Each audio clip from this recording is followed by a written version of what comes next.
Bonjour les amis, bienvenue dans notre émission Remettons les pendules à l'heure, ce jeudi 22 mai 2025.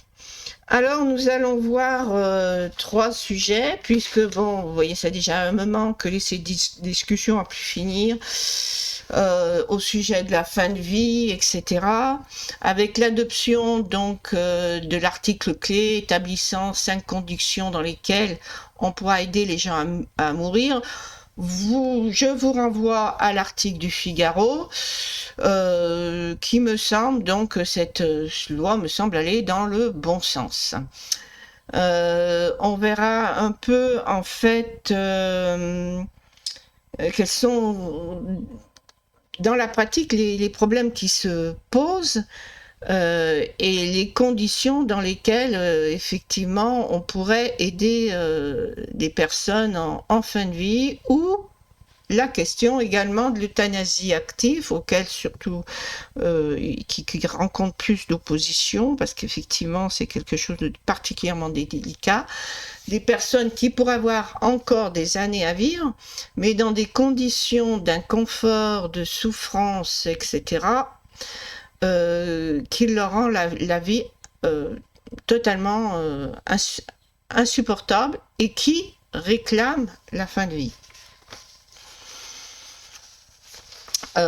Donc droit de mourir, mais moi, dans un deuxième temps, j'aimerais qu'on s'intéresse aussi, c'est au droit de vivre, hein, c'est-à-dire de ne pas condamner des enfants à naître mal formés ou malades à vie, hein, parce que comme ça, on n'aura déjà pas à se poser la question du droit de mourir, hein, parce que c'est surtout quand le sujet est jeune, apte à résister, que la souffrance dans fin de vie va être la plus grande, hein, malheureusement.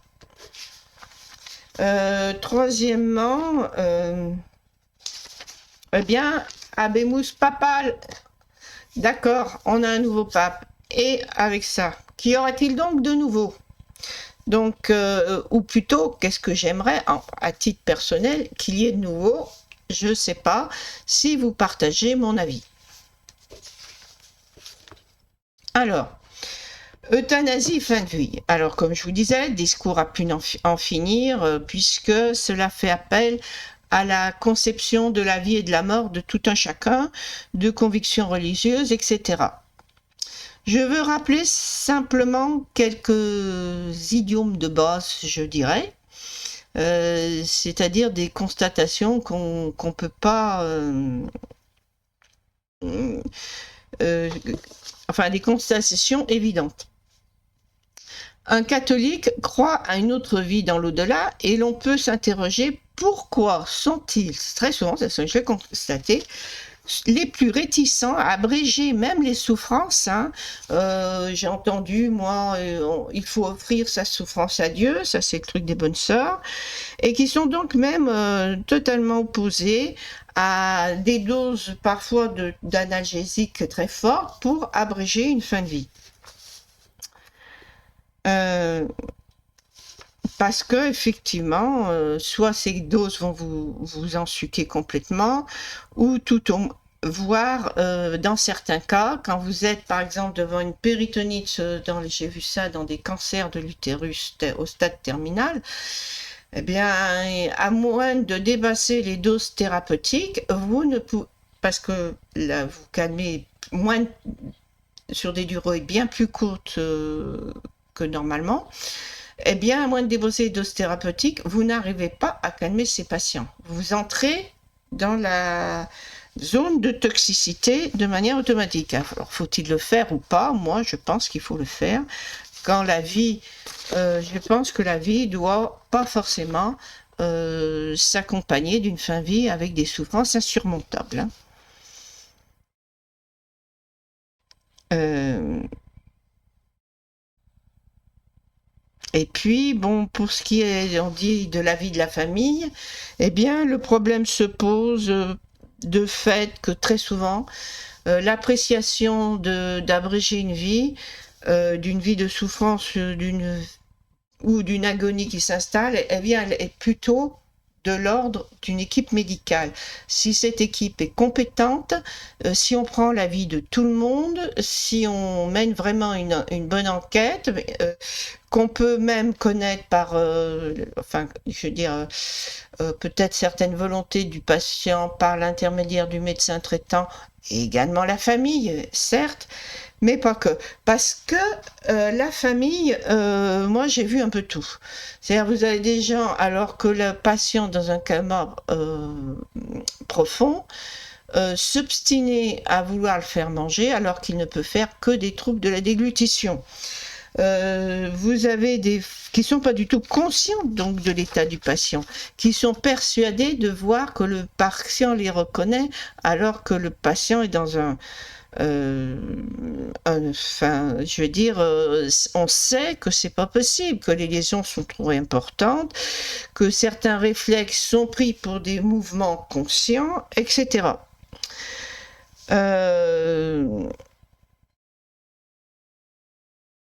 Donc, quand il ne reste plus qu'un cortex, on va dire, primitif, d'un mammifère inférieur, on va dire, quand vous avez plus votre magnifique cortex supérieur, est-ce que il faut conserver la vie? Ça, je me le demande. Hein. Alors, cet acharnement de vie à tout prix qu'on trouve chez les chrétiens, il peut paraître paradoxal, bien éloigné de l'attitude des premiers chrétiens qui, certains, allaient à un moment donné au-devant du martyr, se dénonçant eux-mêmes comme chrétiens, alors qu'ils savaient qu'ils allaient risquer la vie dans les pires conditions, parce que développer de leur enveloppe corporelle, ils destinaient donc rejoindre le Christ dans sa gloire. À tel point que c'est là que la première interdiction du suicide par l'Église est apparue, mettre fin à ce qui a été assimilé donc à une forme de suicide. N'allez pas au-devant donc du sacrifice, voilà quel était le mot d'ordre. Ils allaient aussi, par exemple, lorsqu'ils brisaient des autels, enfin des statues dans les temples païens, etc. Alors que sciemment, ils n'avaient aucune chance de ne pas être arrêtés. Alors de là, eh bien, on peut se demander si on n'est pas passé donc justement à cet interdit du suicide, à cet interdit de mourir, parce que les gens sur lesquels on se pose des questions, eh bien dans la nature, si on s'en tenait aux lois de Dieu, la question ne se poserait pas, parce qu'ils survivraient pas longtemps.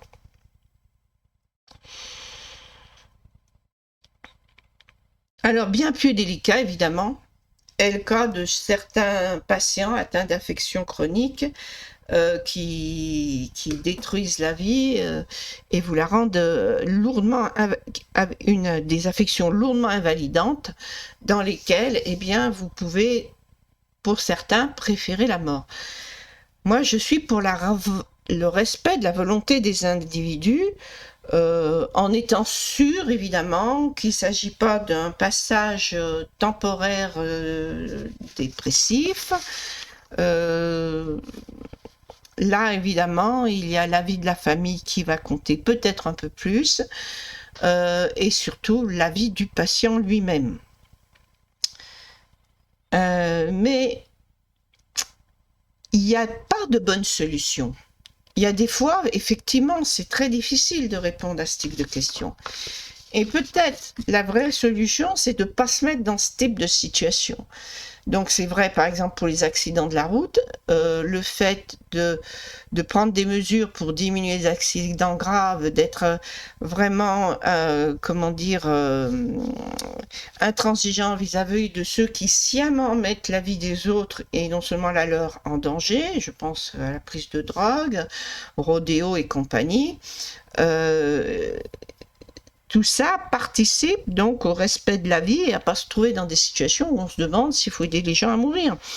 On a aussi le problème des réanimations, soit des nouveau-nés qu'il fallait peut-être pas réanimer, soit des réanimations trop prolongées, soit justement l'interdit religieux de ne pas avorter lorsqu'il s'agit d'un avortement thérapeutique. Tout ça, c'est des situations à prendre en compte. Donc moi, personnellement, je pense qu'il y a des situations dramatiques, que quand vous avez un enfant lourdement handicapé, c'est toute la famille qui l'est. C'est aussi tellement absorbant que vous interdisez aux parents à avoir un autre enfant sain, et donc à transmettre leur gène, et à prolonger, c'est la mort de la lignée familiale aussi. Donc je pense que c'est des facteurs qu'on ne prend pas en compte et qu'on devrait.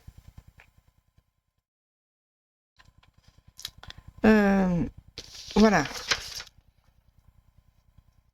Et puis, le respect de la vie, ce droit à vivre pour les embryons, les fœtus, les enfants très jeunes dont les cellules se multiplient très vite et qui sont les plus sensibles à la radioactivité, aux déchets radioactifs notamment, ou encore d'accidents nucléaires. Eh bien, c'est aussi le respect de la vie, c'est penser à eux en priorité avant le confort des adultes. Alors, pour cela, on va faire un petit retour donc sur Tchernobyl.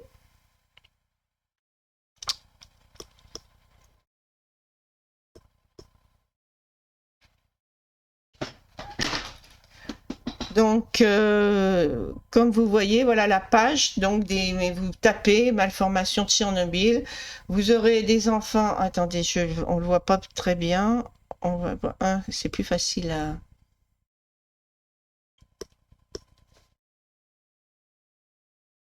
Voilà. Vous voyez, ce petit garçon, il y en a d'autres hein, sur l'image. Celui-ci aussi. Celui-là sans bras ni jambes, celui-là il lui manque un bras. Donc des membres qui ont disparu, ce qui n'est pas sans vous rappeler les problèmes en Irak, donc des bombes sales, qui étaient des bombes à uranium appauvri, donc qui n'avaient pas le même effet, qui n'étaient pas censés faire les mêmes effets dévastateurs que l'uranium enrichi, au point de vue puissance, mais au niveau contamination, on a eu des enfants malformés en Irak, et on a eu au retour donc des militaires contaminés qui ont eu des enfants à qui il manquait un bras par exemple.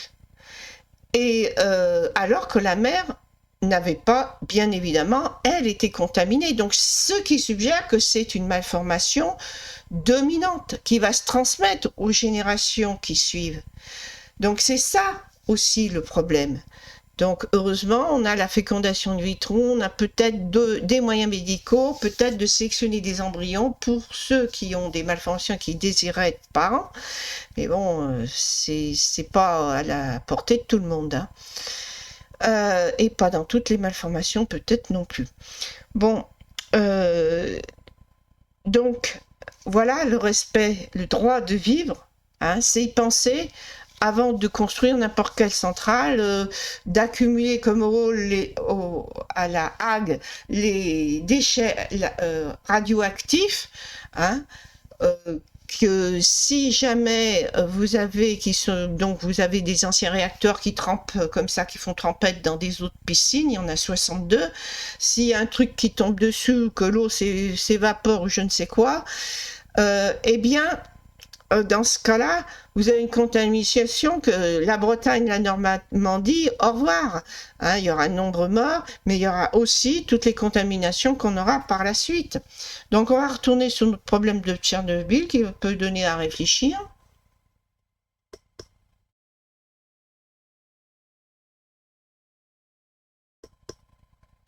Alors vous voyez, ce qu'on parle d'enfants abandonnés. Hein.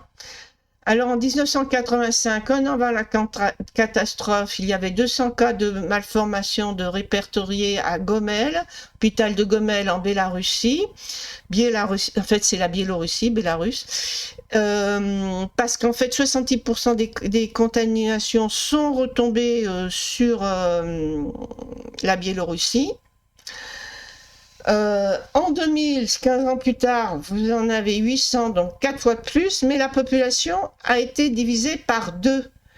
Donc, si vous en avez 4 fois plus et que la population a été divisée par 2, ça veut dire que vous avez 8 fois plus de malformations. Alors, malformation du corps, du système nerveux, digestif, les reins, bref, tout y passe, enfants mutilés, arriération mentale également. En fait, il y a tout. Le cœur, altération du rythme cardiaque, et j'avais eu des enfants qui faisaient des infarctus avec des fortes tensions artérielles. Mais en Biélorussie, on a résolu le problème en foutant le pédiatre dans un camp de rééducation. Voilà. Hein? Donc vous vous dites bien qu'on ne sait pas tout. Alors, ensuite, on va passer donc à notre troisième sujet. Habemus papale.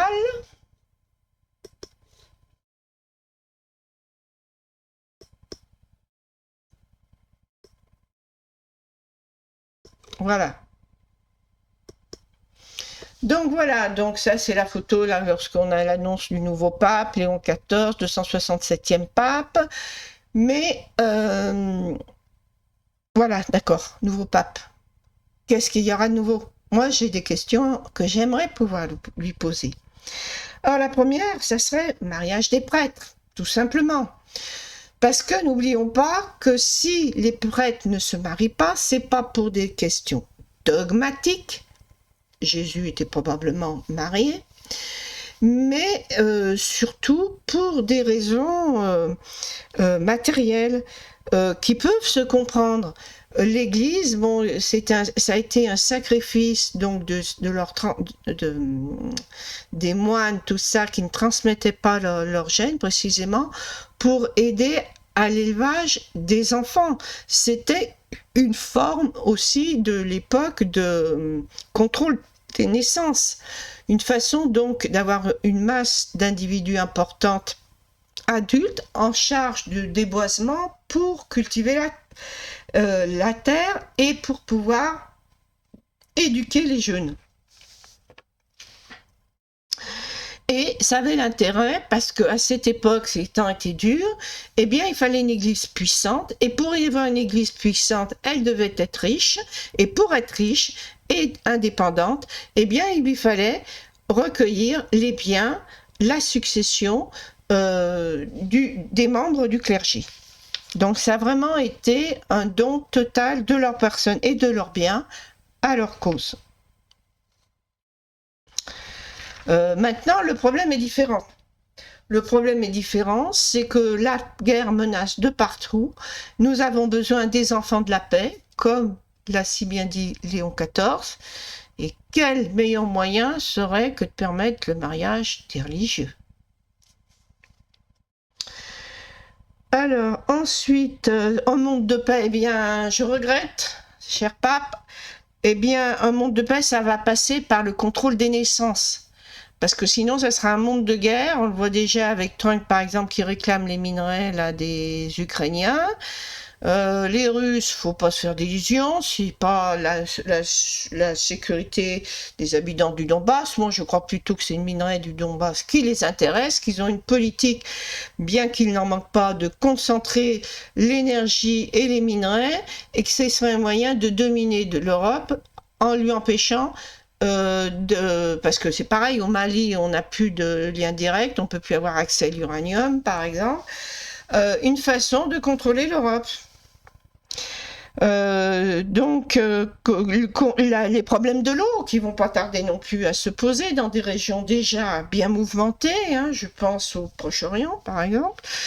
Vous avez les ressources, même les ressources agricoles, avec les problèmes des pesticides et tout ça, les conséquences, disparition des vers de terre, désertification des terres agricoles, un de ces quatre, qu'arrivera-t-il? Hein? Donc, contrôle des naissances, que tout un chacun transmette ses gènes, mais d'ailleurs, c'est beaucoup mieux pour la diversité génétique, mais évidemment, il faut limiter le nombre par individu. Hein? Alors, pour ce qui est de la France, moi, ce que je préconise, c'est pour les autochtones, limité à 4, parce que sinon, c'est les gens qui sont des fanatiques religieux qui vont faire une dizaine de gosses. Et vous aurez donc non seulement un déséquilibre démographique, mais un déséquilibre social. Vous avez un changement de société par la natalité. Un maximum donc de 2 enfants pour ceux dont les parents ne sont pas nés en France, qu'ils soient français ou pas d'ailleurs. Hein. Donc ceux qui se marient pour avoir des enfants ou qui se marient pas d'ailleurs, la femme dont les parents, si elle n'est pas mariée, ne sont pas nés en France, dans un couple marié ou pacsé, s'il y a un des deux que les parents est né à l'étranger, ben, là on pourrait passer à 3 enfants, et 4 maximum pour les autochtones. Donc. Ensuite, donc, peut-être que le fanatique islamiste pourrait trouver une barrière efficace si l'Église était crédible. Si après avoir admis que la Terre était ronde, elle admettrait l'existence de l'ADN et que donc Jésus, qui est un homme, est né de la rencontre d'un ADN paternel et maternel. Résurrection des morts, c'est pareil. Eh bien, on peut y voir simplement un monde de paix où il n'y a pas de génocide, où tout un chacun peut transmettre ses gènes. Eh bien, une rémanence de l'ADN, une forme, en somme, de résurrection génétique. Je dis bien plutôt rémanence parce qu'en fait, vous avez aussi l'environnement qui joue dans votre évolution. Non pas vous-même qui revenez, mais un autre soi-même. Voilà. Bon, un petit aparté. Donc justement, quand on parlait du nucléaire, j'ai un petit point à vous souligner.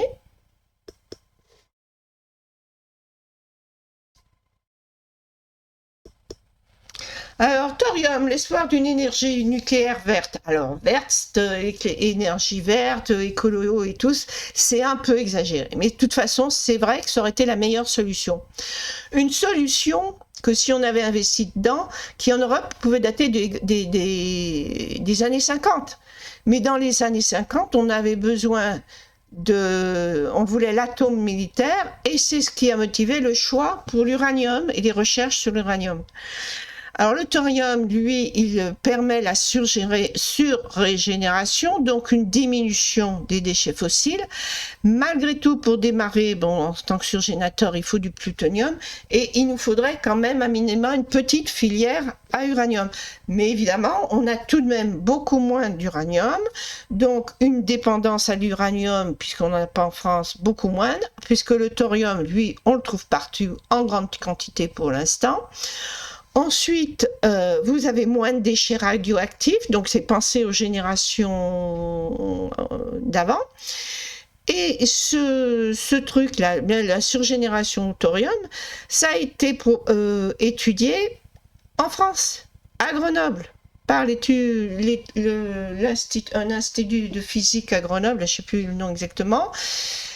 Les Chinois ont racheté le brevet. Ils ont